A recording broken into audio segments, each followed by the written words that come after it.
পাঁচটি সময়ে সর্বদাই চুপ থাকা উচিত। যখন এটি আপনি আগে থেকেই জানেন যে কেউ আপনার বলা শব্দ থেকে আপনার অনুভূতি বুঝতে পারবে না, তখন চুপ থাকাই শ্রেষ্ঠ। যখন আপনি এটি জানেন না কি বলতে হবে, যদি আপনার ভাবনার উপর কিছু দিক দিয়েও আপনার সন্দেহ থেকে থাকে, তবে চুপ থাকুন। যখন কেউ অন্য ব্যক্তির সমালোচনা করে, তখন আপনার ওই ধরনের নেতিবাচক কথায় কোনো কিছু বলা উচিত নয়। যখন কেউ রেগে যায় এবং বিড়বিড় করতে থাকে, তখন আপনার তার কোনো কথার প্রতি উত্তর দেওয়া উচিত নয়।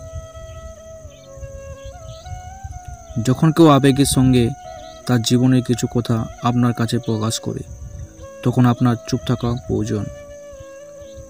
নিজেকে কখনো অন্যের সামনে প্রমাণ করতে যাবেন না, কারণ যে মানুষটি আপনাকে বিশ্বাস করে তার কাছে প্রমাণ করার প্রয়োজন পড়বে না, আর যে মানুষটি আপনাকে বিশ্বাস করে না তার কাছে আপনি কোনো কিছু প্রমাণ করতে পারবেন না। একজন বুদ্ধিমান ব্যক্তি কোনো সমস্যা সমাধান করে, কিন্তু একজন জ্ঞানী ব্যক্তি সমস্যাকে এড়িয়ে যায়। আপনি যতটা জানেন,